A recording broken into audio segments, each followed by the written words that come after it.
Si les récentes sorties des gouvernants français au sujet des divinités planétaires grecques et romaines ont interpellé bon nombre d'entre vous, elles confirment au passage l'existence d'une astrolatrie inavouée au sein de la classe dirigeante dont je vous révèle l'existence depuis plusieurs années. En effet, le terme jupitérien n'a absolument rien de conceptuel.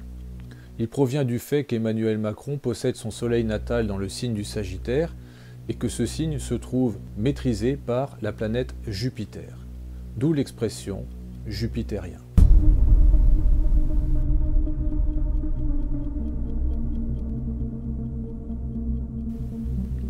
Il faut savoir que l'attribution des différentes divinités planétaires aux secteurs zodiacaux remonte à l'époque paléo-babylonienne. Les maîtrises astrologiques telles qu'elles nous sont parvenues proviennent quant à elles de l'époque gréco-romaine.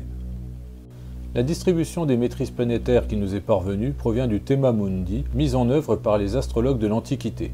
L'origine de cette distribution gréco-romaine, comme celle provenant de Babylonie, se trouve détaillée dans le tome 2 de l'Histoire secrète de l'astrologie. Cette distribution des maîtrises gréco-romaines débute par le signe du Cancer, à qui l'on a attribué la maîtrise de la Lune. Puis vient ensuite le signe du Lion, à qui l'on a attribué la maîtrise du Soleil. Puis vient celui de la Vierge, avec la maîtrise de Mercure, celui de la Balance, avec la maîtrise de Vénus, celui du Scorpion, avec la maîtrise de Mars, celui du Sagittaire, avec la maîtrise de Jupiter, celui du Capricorne, avec la maîtrise de Saturne. Une fois les 7 astres distribués dans les 7 signes, les astrologues de l'Antiquité ont distribué de manière inverse les maîtrises des signes restants. C'est ainsi que le Verseau se trouve maîtrisé par Saturne, que les Poissons se trouvent maîtrisés par Jupiter, que le Bélier se trouve maîtrisé par Mars, que le Taureau se trouve maîtrisé par Vénus, et que les Gémeaux se trouvent maîtrisés par Mercure. Toutefois, ces associations entre les maîtrises planétaires et les signes peuvent être discutables. C'est pour cela qu'elles sont différentes d'une culture à une autre et sont même parfois incompatibles avec les exaltations. La Balance, maîtrisée par Vénus, se trouve par exemple être le siège de l'exaltation de Saturne.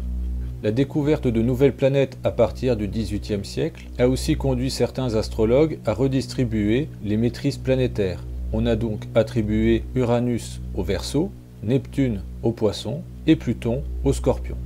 Toutefois, ces maîtrises modernes ne sont pas forcément utilisées par toutes les cultures astrologiques. Voici maintenant les nuances planétaires des présidents de la Ve République.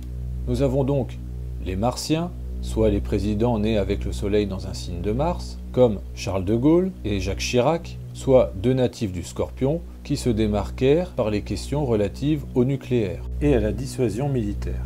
Les Saturniens, soit les présidents nés avec le Soleil dans un signe de Saturne, comme Valéry Giscard d'Estaing et Nicolas Sarkozy, dont les politiques avaient pour objectif de façonner des organisations mondiales.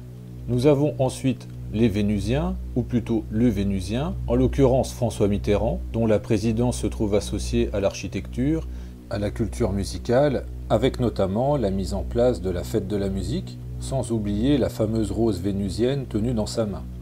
Les Mercuriens, ou plutôt le Mercurien, puisqu'il n'y en avait qu'un seul et il s'agissait de Georges Pompidou, qui avait fait voter la loi en faveur des banques, entraînant l'endettement massif de notre pays. Les Lunaires, ou plutôt le Lunaire, comme François Hollande, qui, par analogie à son signe, allait légiférer sur la thématique de la famille, le signe du Cancer se trouvant associé à ce secteur. Les Jupitériens, ou plutôt le Jupitérien, soit Emmanuel Macron, né avec le Soleil à 5 degrés Sagittaire, plus précisément à proximité du cœur de la Voie lactée, qui se sent porteur d'une mission idéologique pouvant avoir un retentissement d'ordre messianique. Au niveau symbolique astrologique, on constate également que le symbole des JO 2024 ressemble à s'y méprendre au symbole de Jupiter, ce pourquoi Emmanuel Macron aime régulièrement l'arborer. Au niveau international, il est intéressant de constater qu'un autre dirigeant faisant la une de l'actualité possède lui aussi son soleil dans le signe du Sagittaire. Il s'agit de Kim Jong-un, l'actuel chef d'État explosif de la Corée du Nord. La marque jupitérienne à l'extrême peut donc parfois être caractérisée par un esprit aussi conquérant que dogmatique.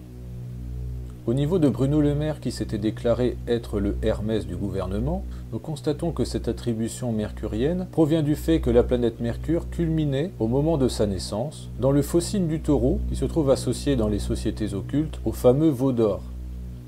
Toutefois, dans la réalité, la Mercure natale de l'actuel ministre de l'économie ne se trouvait pas dans le signe du Veau d'Or, mais bien dans le signe du Bélier. Ce type de nomination associée à un tel culte laisse présager le pire pour les comptes des Français. Et c'est encore pour cette raison qu'Emmanuel Macron amplifie la dimension jupitérienne de sa personne, puisque Jupiter est censé se trouver en exaltation avec le faux zodiaque. Ceci démontre une fois de plus que l'élite financière qui nous gouverne s'appuie sur le faux zodiaque saisonnier diffusé par les Khorassaniens au IXe siècle à travers le monde judéo-chrétien, et qu'elle ne s'appuie en aucun cas sur le vrai zodiaque, contrairement à l'élite initiatique.